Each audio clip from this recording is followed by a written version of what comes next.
I played 6 hours of God of War Ragnarok on PS5 thanks to an early code from Sony, and I did everything I could in the first 2 realms of the game. Like, I was really surprised by the amount of side content in Svartalfheim alone. At one point you get to choose if you want to continue with the main story or go explore the many islands in this dwarven realm, with huge rewards waiting for you if you go for the latter. It's wild that in the first few hours you can already start to experiment with a ton of different combat tactics, not only because Kratos is of course way more capable than at the start of the previous game, but also because we have both the axe and the blades from the beginning, with those Greek weapons in particular adding way more combat and traversal options compared to 2018. But the best part is that it also feels like I've barely scratched the surface of what the game has to offer. There will not be any story spoilers in this video whatsoever. There will only be pre-launch footage that Sony shared, and I will also have some 2018 gameplay to help illustrate certain things that I mentioned in this video. Make sure you leave a like if you are excited for the game, and subscribe because it's really just the start of our spoiler-free coverage. And also, if you are a subscriber or become one,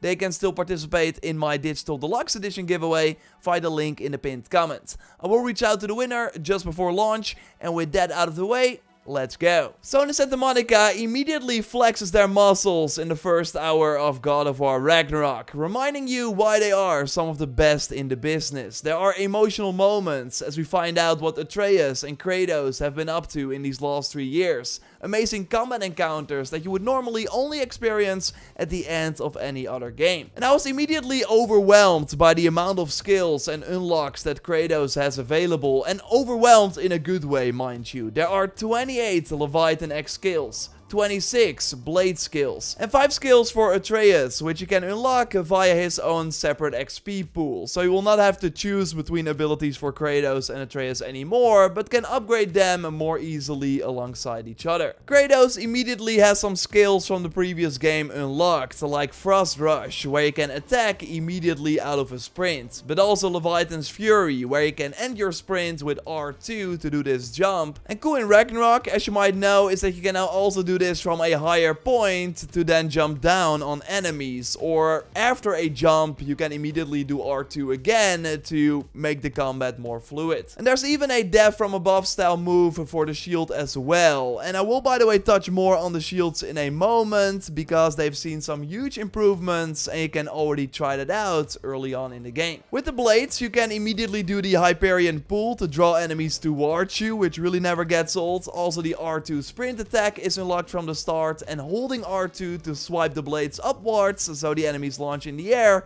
is available as well. And maybe you remember this move from 2018, where if you would aim and then press R1 you could also follow up with a fiery pulse. It's still in Ragnarok, but now you have to do R2, and you can now also use it to light torches to complete puzzles or Nornir chests, which are back but more varied than before. It's overall really cool how there are way more ways to use the axe and blades to solve puzzles, and that you sometimes have to combine both of them to find the solution. I mostly love the new blades traversal though, which really lets you jump way longer distances if there's a grapple point, or makes climbing higher rocks way faster than using the chains, which are still there but way less prominent. It makes traversing the early Midgard section more exciting, even though most of the snowy area will look the same as you remembered from the previous game. And yes, you can also use the grapple to move more quickly through the way bigger combat spaces. Things especially open up in Svartalfheim with arenas that contain a lot of verticality and enemies that can shoot annoying projectiles from afar. You can use the explosive pots now to take out nearby targets or throw other objects for a ton of damage, but so far these were just nice optional things I could use, but totally not required to succeed in an encounter. So I'm really curious, and I kinda hope that this changes for later fights, that if you not use your environment you will just quickly die, but so far I could just easily manage with my muscle memory from the more grounded 2018 gameplay. Atreus still has his familiar combat capabilities, like you can command him to shoot his arrows with the square button, which especially help you stun targets way faster, so you can use the R3 attack. You can also help from close by, although things like the grab to to hold enemies in place have to be unlocked again. And I also have not unlocked any of his new runic attacks that we did see in some other gameplay, which looked really cool. There is way more though. Very early on his bow will be enhanced, so he can also interact with the environment by shooting at pillars to have enemies drop down, or he can remove objects to clear a path.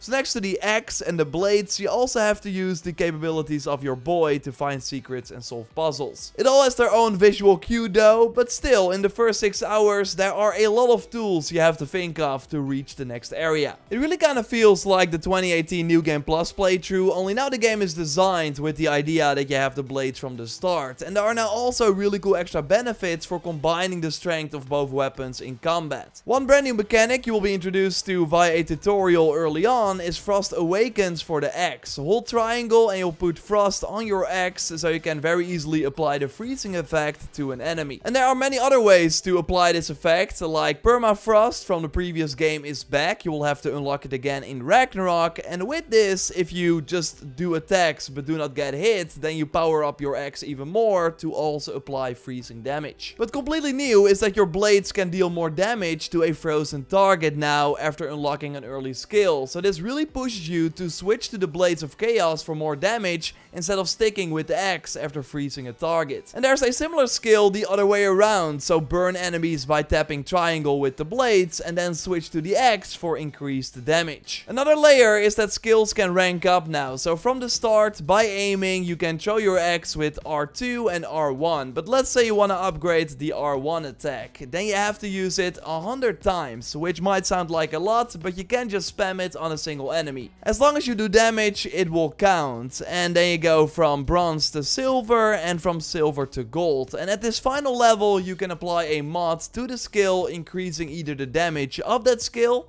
the stun, or the protection, so the defense while using the skill. And it's really cool that at any time you can switch out the mod if you want to try a different playstyle. You only have to unlock the mod slot once for 1000 XP. And you will of course get XP from fights, quests, and other objectives. So you fill up pretty fast, but it's also now used for way more than before. I found one talisman during my play session, which is now called a relic in Ragnarok, but you can use it the same, so L1 and circle for, in this case, a small strength buff. You now see another example of a talisman, of course, in 2018. And also Rage is not found in the skill tree, but your gear menu. And this can now also be upgraded with big chunks of XP. Wow, and this is really cool, all the moves during this L3 and R3 state are unlocked from the start. You of course get health back when quickly hitting enemies, but can now immediately do the jump for the area of effect damage. And yes, holding L2 in Ragnarok will also let you throw a huge boulder at the enemies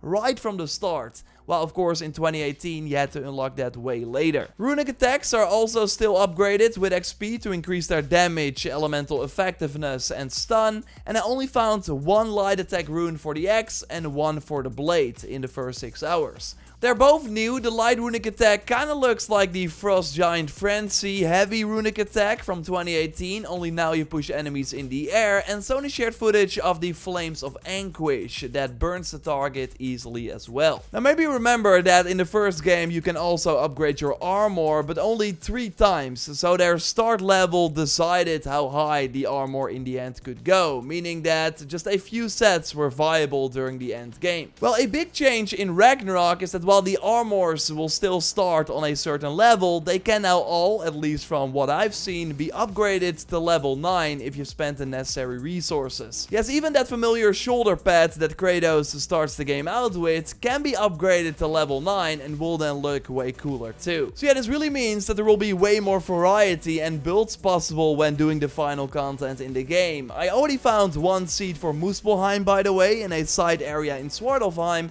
with Atreus noting that he would be excited if the combat challenges would return again. We only have like brief footage of this realm from pre-launch material. I'm really curious what they will do this time, and as you might know, all 9 realms are available to explore this time around. I spent most of my time doing side content in Svartalfheim, and I still have a 48% completion, with some paths still blocked because I lacked special equipment. Like, my main takeaway from this preview session is that that this game is massive, and I'm really curious what type of side bosses will await us later on, because so far the special mini bosses that you mostly encounter through the main story all have different weak spots and attacks you have to worry about. I also only encountered one of each of them, while the menu does hint at a few more in the rest of the game. One of these special encounters are the Draugr holes. I got no footage of this here, but they kind of reminded me of the Realm Tears from 2018, and these will reward you with a Chaos Flame to upgrade the blades,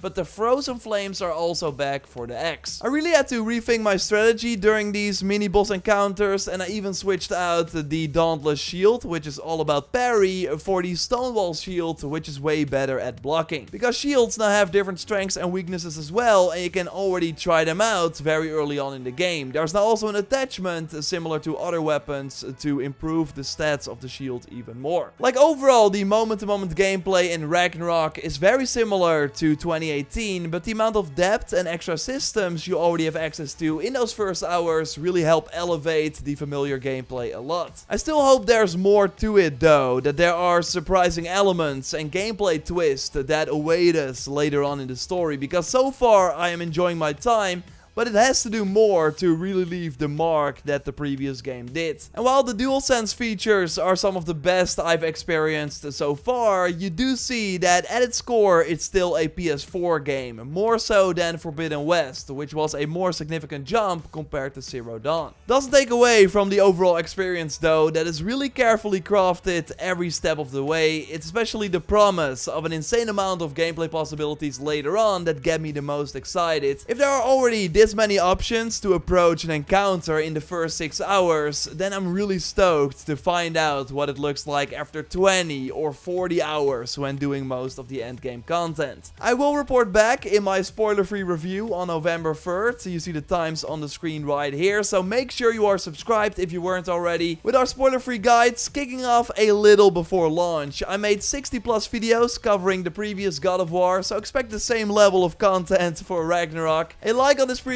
would of course really help me out, and check out our previous God of War video going over all the recent news by clicking on the screen. For now though, I will speak to you soon, and goodbye.